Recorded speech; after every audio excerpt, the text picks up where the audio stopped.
professor of many years and very well respected by many of us who have had him as a student. And he's written, more books than any one year. And so, no further ado, Dr. Winfield, welcome. And I'll just turn this off. Okay, thank you.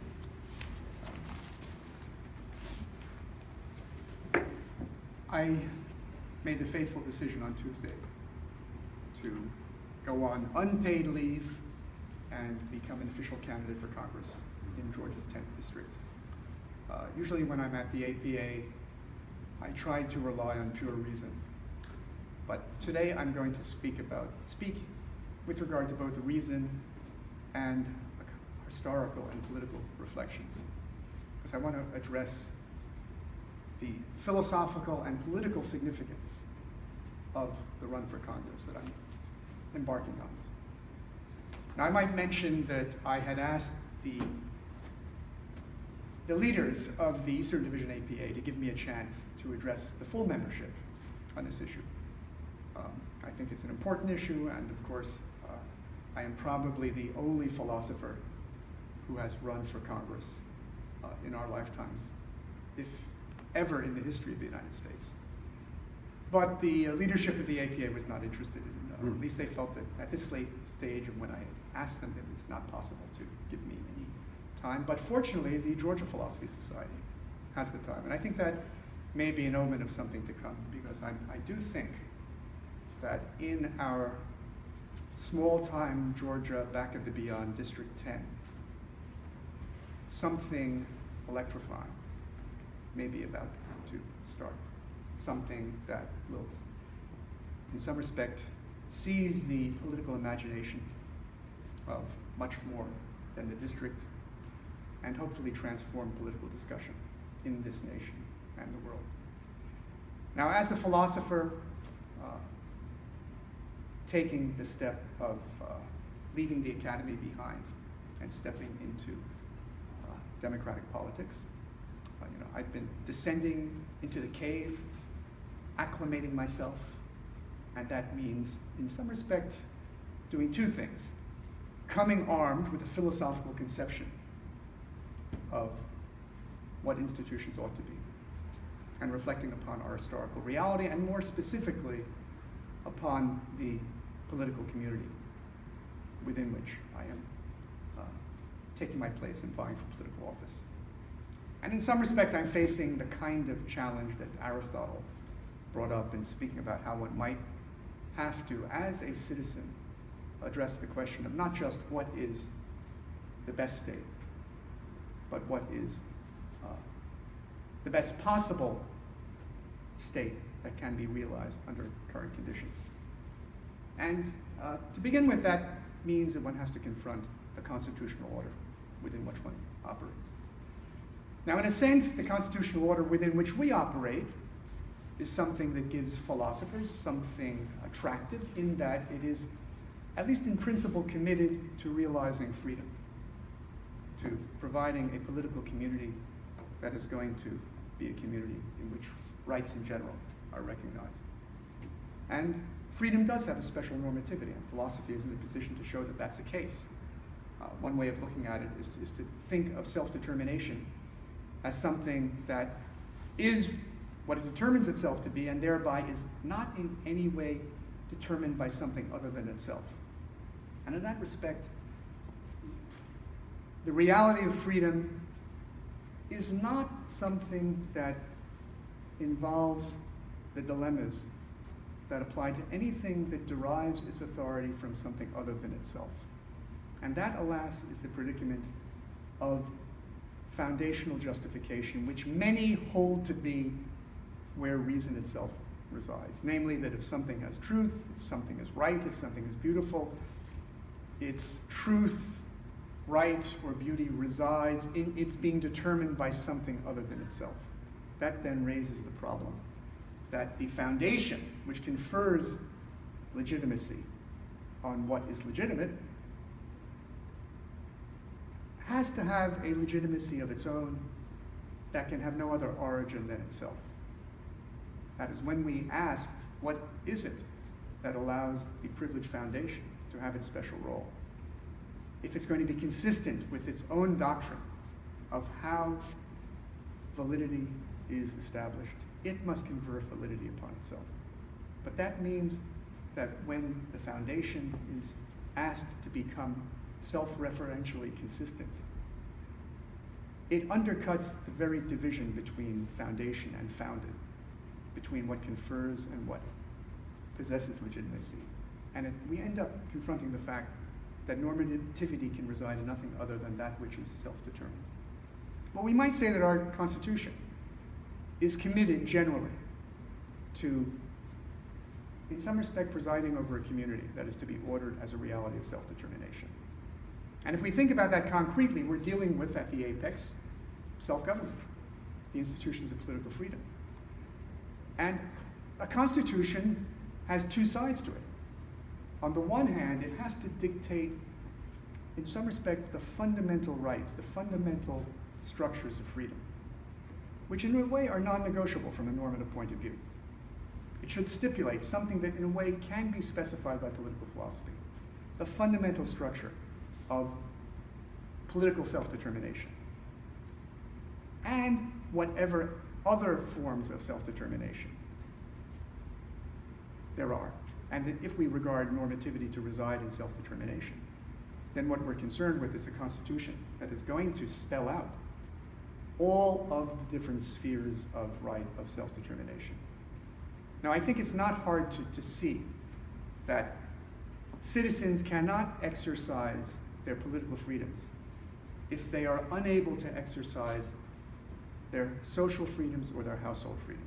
As we think of the distinct arena in which individuals pursue not the universal ends of governing, where what's at stake is participating in the determination of the totality of the community, if instead one is engaged in social interaction where one is concerned with pursuing self-selected particular ends, which as ends that have the form of right are particular ends that can only be realized by allowing others to realize self-selected particular ends of their own. If we think of that being the mandate for a civil society, a normative society, in which the ends are particular but interrelated, it's not hard to see that if one's social freedom is obstructed, if relations of domination are allowed to intrude in society, that is going to obstruct the ability of all members of society to participate equally in self-government. The same thing applies to the household. If we allow the household to be structured in a way in which it is not a unitary, private, particular domain whose members co-determine their household property and welfare, but instead we allow certain hierarchies to intrude, where certain members of the family lord over others, that obviously is going to prevent all members of the family from exercising not only their social freedom, but their political freedom. Well, what this indicates is that political freedom itself depends upon the actualization of social freedom and household freedom. And a constitution will be remiss if it only specifies the basic framework of political freedom and perhaps the basic framework of property relations, but leaves out of account the specific freedoms that apply to the household and society. Now, our Constitution, as we all know, is not only the oldest in continuous operation, but it's the shortest. And that brevity reflects the fact that all it deals with are specifications concerning our exercise of political freedom and certain things regarding our sanctity of our property and our civil legality. It says virtually nothing about our social and economic rights. It says virtually nothing about our household rights. And if you think about the sweep of our history, we all know that the political and civil rights that are mandated in the Constitution were both mandated in a way and interpreted in a way and enforced in a way that they did not apply to all adults who were competent to exercise them. In the first instance, they applied only to white males who had a certain amount of property, and 2 centuries of both civil war and civil rights struggles have had to be undergone in order for those political and civil rights to become more truly universally applicable. But the very triumph of the Union in the Civil War and of the Civil Rights Movement that had to remedy the defeat of Reconstruction, those triumphs and the expansion of civil rights struggles to women's rights, to gay rights, and so forth, the triumph of those struggles, in a sense, indicates that our Constitution is, in some respect, incomplete. Because even when our political and civil rights are more fully recognized and applied, we clearly remain a nation whose members are unable to participate equally in the exercise of freedoms. And we see this in the way in which we all know our nation is the most unequal in all the developed world. We have less social mobility than any other. The top 1% have more wealth than the bottom 90%. A quarter of all Americans have zero or no wealth at all. And the divisions in wealth and income and opportunity between blacks and whites and between men and women have not been eliminated by the triumphs of the civil rights movement. Now, this in a sense has been recognized at some focal points in our history. If you go back to the days after the Civil War, the liberated slaves were now beginning to participate in the political process thanks to the 13th, 14th, and 15th Amendments, which eliminated slavery, gave them the right to vote, gave them legal equality. Nonetheless, in every southern state, the slaves demanded two things that they recognized they needed to have if they were going to be equal, and they were land and public education. They knew, in other words, that our Constitution, including its amendments, did not provide for their social independence and security. And measures had to be taken for that. Well, those measures were never fully realized, obviously. You know, the counterattack of white supremacism and terror prevented those amendments from really being realized. We leap ahead 80 years. FDR tells us in 1944, his last address to Congress, that our Constitution is not sufficient. It doesn't provide the bases of economic independence and security. It needs to be supplemented by a new economic Bill of Rights. And that Bill of Rights should contain the right to a job, the right to a livelihood, the right to decent housing, the right to education, the right to health care, the right to access to culture. He dies before he has a position to implement these measures. His wife, several years after his death, heads a committee of the United Nations that is drafting the Universal Declaration of Human Rights. And that Declaration of Human Rights includes all of the rights that Roosevelt spoke of. It's adopted by the UN General Assembly, including the United States. But as we know, we certainly have not upheld the rights to which it commits us. And as it turns out, all of the new nations, by and large, that emerge from decolonization are going to adopt constitutions that are going to include the Universal Declaration of Human Rights, or the strictures of social and household rights that it contains. Now, we can leap ahead now to the moments when the civil rights movement has had its biggest triumphs. Martin Luther King has won the Nobel Prize, but he realizes that the triumph of the civil rights movement, the Civil Rights Act, the Voting Rights Act, is not enough, because we still have the tremendous economic inequality and insecurity afflicting people of color, and one might say also women. So he calls for a new final chapter of the civil rights movement, which is going to concentrate now on these social rights, and above all, the right to work, the right to employment, as well as rights of employee empowerment. He's shot down when he goes to Memphis to pursue these rights. 8 years later, or actually 6 years later, his wife, Coretta Scott King, sets up an organization, the National Council for Full Employment, whose goal is to have laws enacted that will guarantee employment to anyone who wants a job. She doesn't succeed. And well, here we are, 40 years later. We've become progressively more unequal. And we now find that there's a specter haunting not only the United States, but much of Europe and the rest of the world. It's not the specter of communism. It's the specter of fear of joblessness, of insecurity, and it's stoking hatred of immigrants. It's stoking the fortunes of a revived fascism, a revived white supremacism, a revived nationalist movement throughout the world.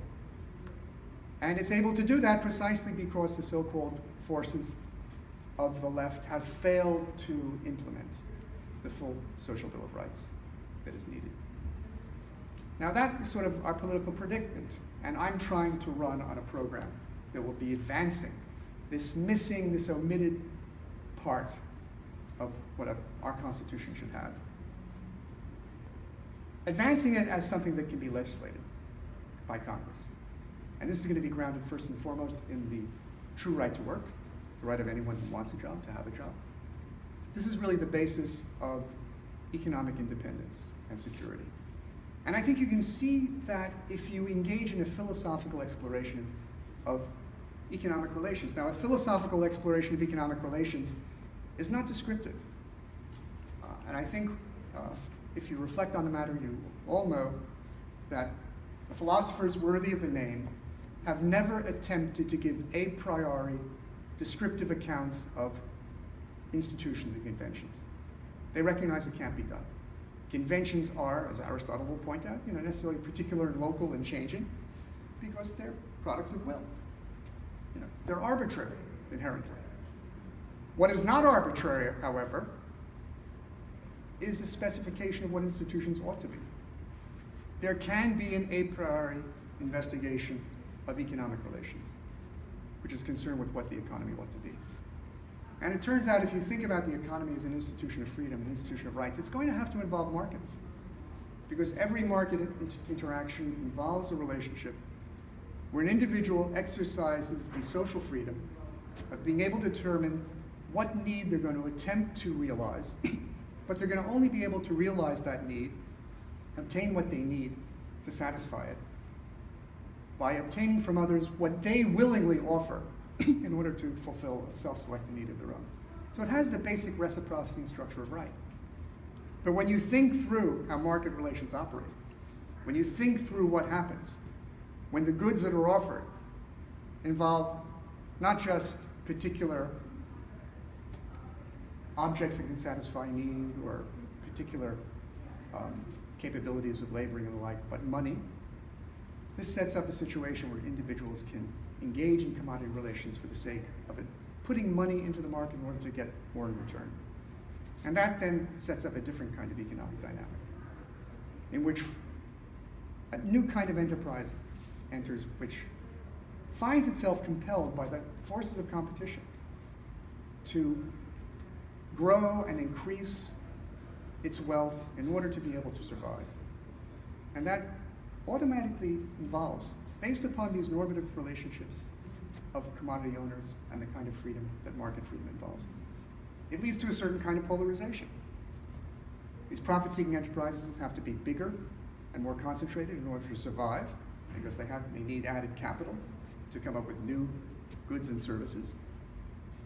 That means that although everyone might try to become an entrepreneur, in reality, entrepreneurs who are succeeding to earn a living become fewer and fewer, and the great mass of individuals in civil society who are earning a living become employees. And the relationship between employer and employee now becomes the key to considerations of livelihood and social right. Now that's why the right to work, to a job, is so crucial as the bedrock, as the ground zero of economic independence and security. Because even though in principle we can attempt to earn our living as entrepreneurs and gain our living through profit, dividends, and rent, to do so, of course, we have to have the wealth to set up a business or have rentable property or to have the credit to do so. But the dynamics of competition are going to limit the numbers of people who can do that. And if you go out of business, you then have to rely on what everyone else has. Namely, as members in a civil society where slavery is excluded, where we're all recognized to have ownership of our own body, which is the basis of a woman's right to choose. On that basis, it turns out that the ground zero of economic independence is the right to work. And yet, that is something that has not been recognized in this country, nor is it recognized in European countries that have welfare states. They will give people very generous unemployment insurance, but they do not guarantee everyone the ability to exercise their economic freedom and support themselves through their own efforts. So this is a game changer. This is the transformative thing. And you can think how it is a keystone to eliminating poverty, to eliminating the racial division of economic opportunity, as well as the gender division of economic opportunity. Because if everyone is in a position to have a job if they want one, at a fair wage, and those who can't work are given equivalent replacement income, we are in a completely new situation. Now, this is a necessary condition to remove the fear that governs us in not being able, for example, to blow the whistle on sexual harassment, on discrimination in the workplace, against employers who are not recognizing our other rights, because all of that is governed by our fear of losing a job and being destitute. It's something that will get rid of the fear that generates our inability to have comprehensive immigration reform. Because those who are worried about immigrants taking their jobs and depressing wages can be relieved of that fear if everyone is given a job. And this, of course, is something that requires government to take action. It can be done. It was done during the New Deal. Government has to step in where the market fails. And the market is inevitably going to fail because firms have to compete. Some go out of business. Others have to modify their production and marketing continuously to remain afloat, which involves dislocations in the labor market. So our government, if it's going to be for us, it has to step in and provide jobs. It can then address the kind of things that we need that private enterprise is not doing. And I'm not going to go into detail of what that might be, but you can go back to the New Deal, the Workers' Progress Administration, and other things to indicate the vast scope of things that could be dealt with that will help provide for what we're lacking. So this, in a way, is also something that will create the tightest labor market that will allow those who do have jobs to negotiate better for their own livelihood. It will also help business. It will eliminate those fluctuations in consumer demand. It will provide the greatest consumer demand. It, in a sense, will be something that will benefit the expansion of economic growth in general. So this is one crucial factor. And obviously, other things have to be added. We have to think about what is a fair wage. It's not just a living wage. It's not just a matter of giving people enough to subsist. They also should have, in some respect, a fair share in the growth, in the wealth of the economy, which means wages should be tied to productivity gains. And if you do the math, it turns out if we adjust the minimum wage to the growth in productivity and not just inflation, we're talking about a new fair minimum wage of at least $20 an hour, which would raise the floor, eliminate poverty wages. And of course, then we have to think about the relation of work and family and how they have to be balanced. And I think the failure to balance them is the prime reason why women remain earning far less than men, particularly minority women. And key elements of that are the fact that if you're having children, or if you find yourself having to have the lion's share in caring for children or elders, that obviously prevents you from being able to earn a living like others, to receive the retirement benefits of others, to participate in politics, in leadership roles in the economy, in politics. So we can eliminate those impediments if we ensure that there is paid family leave time sufficient to allow people to take care of things and not lose income. But also we need free daycare, free elder care, child allowances. And we can then move on to think about housing and ensure that no one has their utilities turned off, no one is evicted, no one is foreclosed on, because we can have mandatory rescheduling of payments.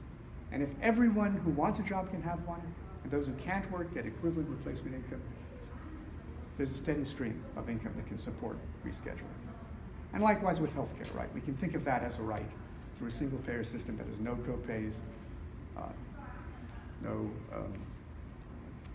what do you call it? Deductibles. Deductibles and the like, because as we know, Medicare and Medicaid do have deductibles and co-pays, and people can't use it because they can't afford that.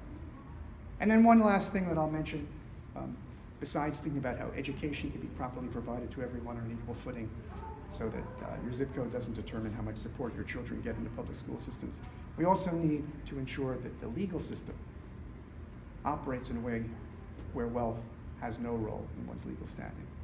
And for that, we need something like a legal care system. So everyone can have both criminal and civil representation that will be paid for through progressive wealth and income taxation, just like a single-payer healthcare system. And that way everyone can be equal before the law. Now this is sort of a package of a social bill of rights that one can look upon as being the basis of a new birth of freedom. One can look upon it as something that involves supplementing and overcoming the omissions in the United States Constitution. One can also look upon it as a philosophical challenge, because there is a way of thinking about freedom that is very predominant in our country, and that really was the basis of the political thinking of our founders, which regarded freedom in terms of liberty, where liberty was a principle. Liberty was a principle from which one would derive valid institutions. Liberty, in other words, was a form of willing that would operate as a principle of ethical construction.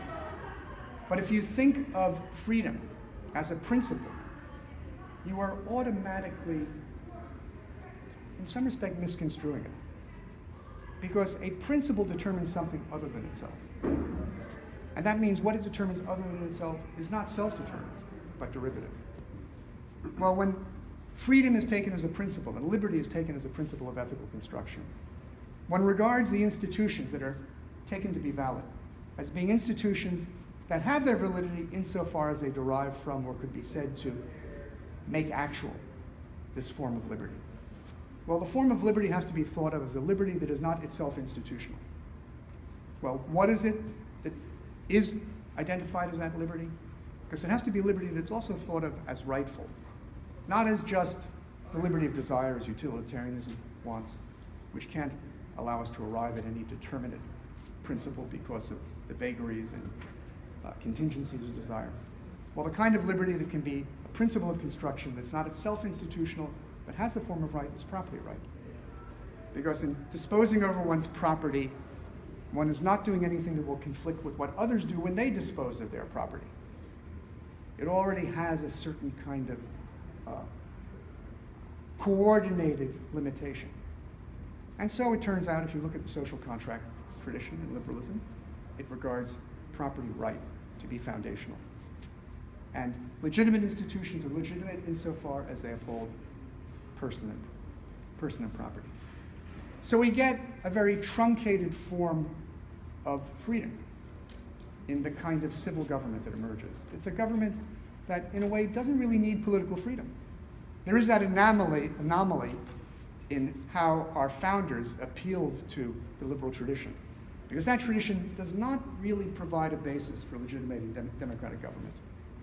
Hobbes and Locke knew this, and if you look at their writings on civil government, they make quite clear that civil government need not be democratic. It could involve a king. It could involve an oligarchy of sorts. All that matters is that it has the consent of the governed and that it upholds their property relations. And so in a sense, we're sort of left with the truncated realm of freedom that could be said to rule under the Roman emperors, where you had a recognition of a certain degree of property right. Everything else was left for grabs.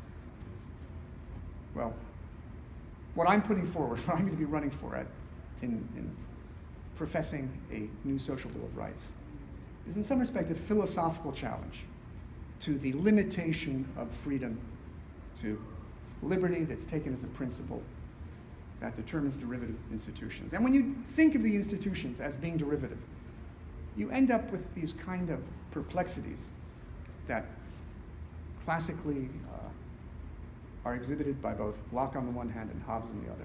Namely, if government is for the sake of upholding our property rights, what is going to ensure that government does that? Because after all, government is sovereign. Now for Hobbes, it doesn't make any sense for us to try to constrain government in any way, to make sure that it conforms to its duty. But if government is instrumental, it's a means different from its end. Simply having the means does not guarantee that the end will be fulfilled. This is something Locke recognizes. Namely, government can trample upon our rights. There's nothing about it that guarantees it will observe the property rights of individuals. They thereby have to rely upon their own private judgment to determine when they are going to really continue to obey the government. But as Hobbes points out, if you allow for that, if you allow for private judgment to trump public authority, then we're back in the state of nature. Well, that problem is not there if you recognize how the institutions of self-government cannot really operate without there being a free civil society and free households. We cannot exercise our rights as self-governing citizens if our rights as members of civil society and the family are not at the same time recognized and upheld. So there's no need to appeal to anything else to ensure that the institutions of political freedom act in concord in a compatible way with the other institutions of freedom. They themselves cannot be what they are without these other spheres of right functioning. And in some respect, that means that our political freedom is not instrumental. It can be an end in itself. It can be for its own sake. But its very structure is such that it does not and cannot be in opposition to the realization of the other spheres of right. So in a sense, our Constitution could be regarded as being incomplete. We need to supplement it with these other institutions of right, without which we cannot exercise our freedoms as citizens. And I'm going to be undertaking a campaign to raise these issues, which I think unfortunately are not being done by any other candidate. And I'm going to be pushing for the right to work as the real crux of this.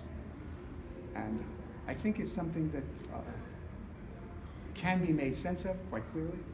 One can understand that what's at stake is a matter of redeeming capitalism, remaking capitalism with a human face, providing the conditions which can really eliminate the abiding racial and gendered divisions of opportunity that persist. And that these are measures that have to be taken if we are going to realize the American dream. So I hope you'll look at the continuing development of this campaign, think of it both politically and philosophically. I think it raises both issues. And I think we philosophers have a role to play. That there are genuine philosophical issues at stake here. And they are not issues that the citizenry is incapable of addressing. I disagree with Hillary Clinton, who looks at the voters who in my district gave Donald Trump a supermajority as deplorable fools. As human, they have a core that is hungry for truth and justice. They are also stricken with fear of joblessness, of economic insecurity. But if we show how that fear can be eliminated and overcome, we can appeal to their sense of truth and justice. And that's what I will attempt to do. So I hope in a sense I can gain your support if you're in my district, your votes, your powers of persuasion, and I would be happy to speak about all of this at any venue you can suggest. So, thank you.